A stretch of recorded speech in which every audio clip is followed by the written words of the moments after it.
मलगरो زئی کنا تاسو را پاسای کنا زئی چل گھر کټ کو لکشان به همت کو ډیر دوغ دون دا شخړا دم دون دا نور سپینو کیسه بس دې سمو کیسه زیره دو وطن کوي غږ په هر یو تن کوي مورچ زیګولې پاسک خاغلې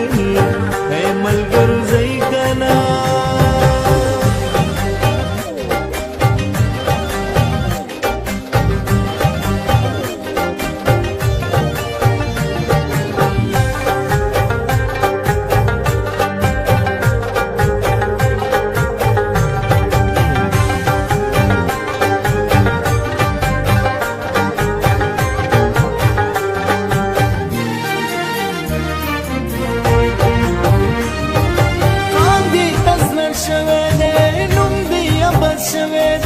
نور در باندې راج کوي بلشان رواج کوي وچ غلام شوي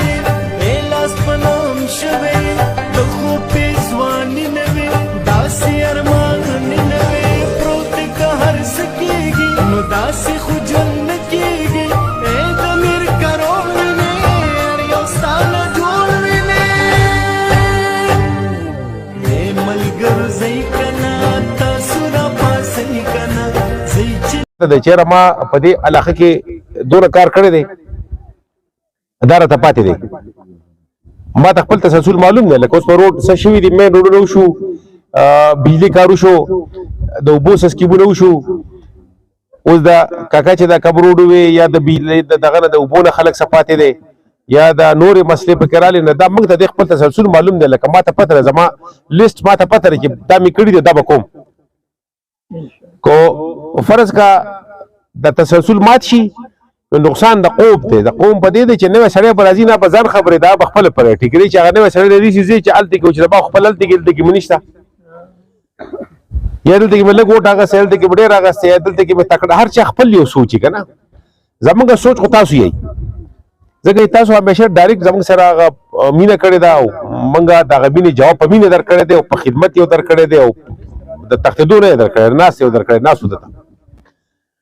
نو دا کو نقصان کیږي د ووټ په شي کې نقصان زموږ د قوم کیږي موږ به بیا وروسته کیږو وروسته پاتې کیږو نو په دې سوچ پکار دی او خپل یو پروګرام تاسو د قوم په جوړی چې بی زما په څه شي کې فایده ده په دې سره پوهېږي یو جذباتي فیصله ای کو فرض کې سره په لګ ډیر شي خفه نه په لګ ډیر شي سره پلان هم خفه کیږي پلان زوی نه خفه کیږي په کور کې خلک خفه کیږي خو چې کینی خبر حل شي خو په زور ځان مراورول په زور باندې قوم نقصان کول دا زمونږ په مفادو کې نه دي زمونږ د دې ماشومان او د دې نوي نسل په مفادو کې نه دي زمونږ کو د تعلیم په بد کې دلته کې تاسو ګوره په دې علاقو کې د سکولونو په دې کې د روډونو تاسو په دې کلی کې لګا دا کله موږ خو چې وواړو په تاڼي پورې براتلو د جانانو موږ ډېر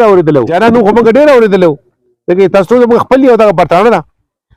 خو او راتلې په ذکر یو چې روډ برو نو په هغه خطل وو کنه چې تراغله نو په عمر کې بیا وروسته چې په الیکشن کې را شروع شو باندې بیا راتله شروع شو بیا ته پته وي څه کول دي د علاقې نه خبر یو د دې علاقې نه خبر یو د بل علاقې نه خبر یو پوه یو په دونه ګرځېدلی یو په غم خادوم ګرځېدلی یو د کبیر اتم پته ده او د کبیر د پوره کولو طریقو راته پته ده او دا ساسو په مهرباني باندې او ساسو په مینه باندې دا ټول کارونه شوي دي او ان شاء الله نور بم کیږي